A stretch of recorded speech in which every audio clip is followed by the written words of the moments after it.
Question, is there a genre better suited for the Switch than the RPG? I mean, it is always good fun to sit down and lose feeling in your legs as you watch the levels go up for 100 hours at a time. The hybrid console has helped Fire Emblem and Xenoblade become more popular than ever, the Octopath Traveler games have Streets Won't Forget written all over them, and the thing is also an absolute port factory for the classics. But the Switch also has some hidden gem RPGs like these that deserve to star in your library.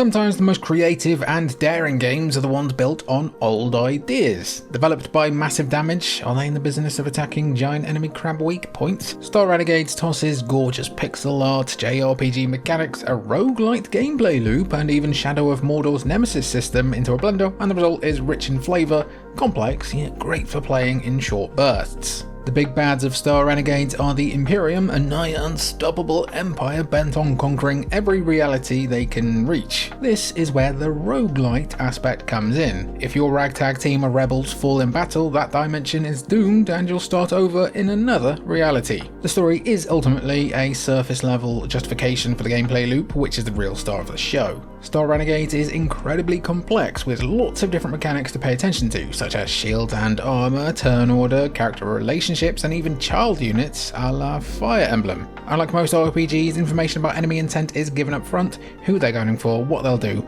and when it will happen. On top of that, if enemy captains survive encounters with your team or otherwise get resurrected, they'll remember it for the next time you meet, while also getting stronger in the process.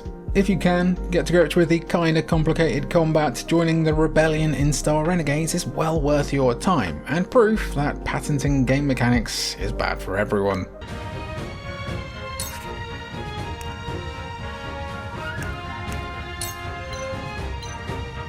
First impressions matter, and quite frankly, Triangle Strategy's opening hours don't make for a great one. It's a slow burn in both gameplay and story, and if you by chance tried the demo when it was available, it ended just before things started to really cook. The name also does sound like some kind of how-to guide for playing everyone's favourite instrument while under artillery fire. But stick with it and you'll find a fantastic strategy RPG with a surprising amount of challenge. There is no permadeath, but it's still a fair bit tougher than other SRPG heavy hitters. The story is one of Square Enix's most grounded tales, with its central conflict revolving around salt, which is just as integral to Norzelia's history as it is to real-world history. It won't be for everyone, but if this sort of thing is up your alley, you'll find yourself locked in like Ramona Flowers with Walter. While Triangle Strategy's battle system brings to mind Final Fantasy Tactics, its story features a kind of unique twist. Throughout the game you'll be forced to make difficult choices, but the choice isn't yours alone to make, as the central cast will all gather to cast their votes on the next course of action.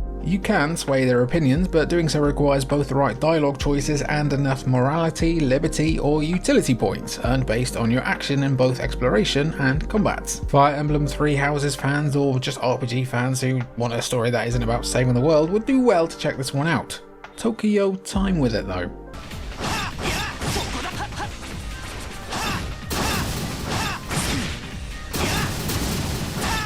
Falcom may be busy putting out new Trails games at a frankly silly rate, but that doesn't mean they don't have time to experiment every now and then. Originally released for the Vita and then ported to PS4, PC and Switch, Tokyo Xanadu EX Plus takes us to a fictional city where high school students secretly fight monsters known as greed. Sound familiar? Tokyo Xanadu as a game is kinda derivative. It's got simple action combat like Ys, character customization similar to Trails, and even Trails' big emphasis on world building and tons of NPC dialogue. And that's before we get into the Persona comparisons that this game's premise tends to invite. Yet Falcom do manage to make it all work. The characters may all be more cliche than the studio's usual fare, but they will quickly grow on you. The combat and dungeon crawling are surprisingly fun once you start getting more characters and equipment to play around with, and the setting brings with it a vibe you won't quite find in Trails or Ys, helping Tokyo Xanadu stand out from its cousins. Those looking to check out this hidden gem, especially now that a sequel is coming, will find that the best place to play Tokyo Xanadu EX Plus is on Switch. It's got all of the extra story content and cosmetic DLC of the previous versions, as well as a completely overhauled localization that breathes new life into the script. This script tells me it's time to talk about a different game. What should I do? What's out? Whoops. Fans of cozy RPGs will likely at least be aware of the Atelier series, especially after Riser catapulted it into the relative mainstream. But those of you who want even more chill, slice of life vibes after finishing Riser should make the Atelier Dusk trilogy your next stop. The Dusk trilogy is just as cozy as any other Atelier trilogy, but it stands out from the rest of the pack by being set in a post-apocalyptic era of decline. The world is dying, pollution fills the skies with unnatural hazy colours, plant life is dying off, and by the third game, droughts are becoming a serious issue. But unlike, say, Fallout, the Dusk games have no interest in making a spectacle out of it. Civilization is long past its prime, but people still eke out an existence and live fulfilling lives. Unlike Rise's ATB-style combat, battles in the Dusk trilogy are completely turn-based, with each successive entry in the arc adding or altering mechanics to keep things fresh. Alchemy is quite a bit more complicated here as well, demanding more careful consideration of the ingredients you use and the properties they have. The Dusk trilogy may look a bit dated these days, but with solid storytelling and a uniquely somber tone for the series, these games are a great way to dip your toes into Atelier's pre-Riser era. Live a little. Must. Sometimes miracles do really happen. I mean, we hit 100,000 subscribers. How do we manage that? Why didn't you stop me? After being stuck in Japan for nearly 3 decades, Live Alive not only came west, but it did so in spectacular fashion with a full HD 2D remake. Live Alive presents you with 7 different scenarios that can be done in any order. These vignettes are all scattered across history, with settings ranging from ancient China to a spaceship in the distant future. Every chapter has its own central gimmick, and finishing these 7 chapters will open up an 8th, set in a medieval kingdom where everything starts to come together. While turn-based, Live Alive combat stands out from Square's other games thanks to its grid system. Battles take place on a 7x7 grid that characters and enemies can move around in. There's no MP system, so skills can be used freely, though certain skills will take time to charge. Beyond dealing damage, some skills can also alter the battlefield, like creating damaging tiles. At roughly 22 to 30 hours long, Live Alive Switch Remake is also quite brisk for a modern JRPG, and plus if you're in the mood for something lean after finishing a 100-hour blockbuster. It might not have necessarily been worth the wait, but it is still pretty damn good. Let that sword go slash! Every now and then a game will revolutionise its genre and spawn a whole subcategory of imitators. You've heard of Souls-likes, but now get ready for Hades-likes. Now, to be honest, it's not the most RP of RPGs here, but it is pretty cool. On the surface, Toa and the Guardians of the Sacred Tree will quickly evoke comparisons to Supergiant's roguelite masterpiece. You'll fight your way through rooms full of enemies in isometric view and earn rewards based on the room you decided to enter. Die mid-run and you will lose everything sans a permanent currency that can be spent to make upgrades for future runs. But Toa has a few twists that help it step out of Hades' shadow. The most obvious one is its setting, a village and surrounding biomes that draw heavily from Japanese mythology. The art direction is absolutely lovely, and while it's no Okami, fans of Capcom's PS2 classic will still find themselves at home here. Rather than featuring different weapons to pick from, Toa has multiple playable characters, and each run has you bring along 2 of them. The Tsurugi wields 2 swords and is your primary attacker, while the Kagura follows along and casts magic. The gut-wrenching twist to all of this, though, is what happens if you manage to finish a run. Your Tsurugi must sacrifice the Kagura, killing them in a ritual to send mana back to the village, removing that character as an option for future runs. Toa and the Guardians of the Sacred Tree is a bit too dialogue heavy at times for its own good, but it's got heart, and its unique mechanics help it stand out in a genre that's still seeing a massive boom.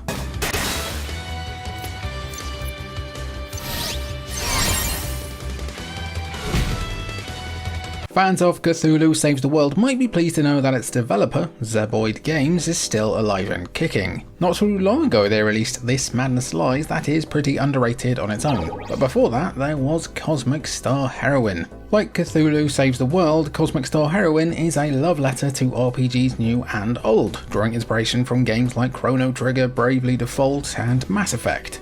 These inspirations are easy to see from the moment you start the game. Combat takes place on the field like in Chrono Trigger and incentivizes using the defend command like Bravely Default to recharge skills. You've even got a home base in the form of a ship, evoking the Normandy from Mass Effect.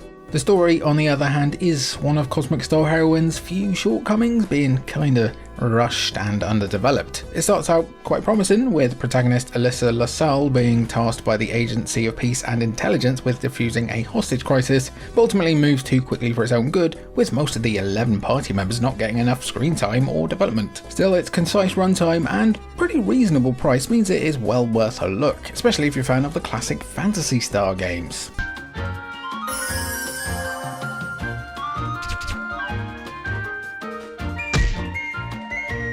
RPGs can sometimes have a bit of a fairy tale-esque quality about them, with concepts like chosen heroes, sacred weapons, dragons, and many forms of pure evil that can corrupt the land itself. The Cruel King and the Great Hero, developed by Nippon Ichi Software, takes things a step further. With an art style that looks like it came straight from a storybook, this RPG tells the story of you, the daughter of a great hero. That hero has long since perished, having entrusted the Dragon King, who he once bettered in a battle and befriended, with raising his child to become a great hero herself. Yu's journey is, by modern RPG standards, a bit basic, to be honest. You've got simple turn-based battles, with you being joined by one partner from time to time, as well as typical side quests that can sometimes bog the pacing down later in the game. But the story and art direction is where this game truly shines, with an endearing premise and cast of characters. Yu Dragon Dad even looks out for her, hiding in the background and using his fire breath to secretly help his adopted daughter in combat. It all makes for a fun and cozy experience, perfect as a palate cleanser after a darker game, or for simply escaping the horrors of modern society. Oh, we don't have any menus, it's a QR code. Ugh, what did they do to us?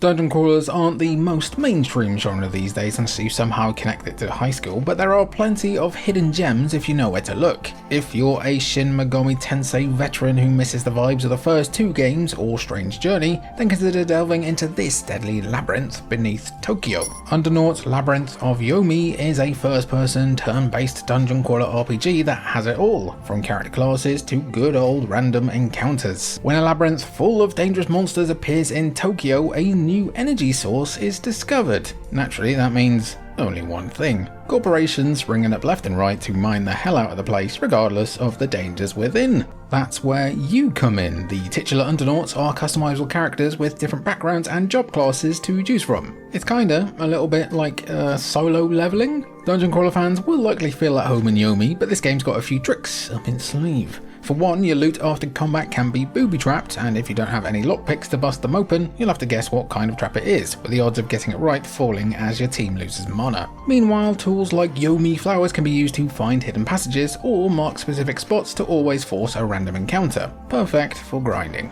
If you have been itching for a moody, grindy experience, this is the one for you.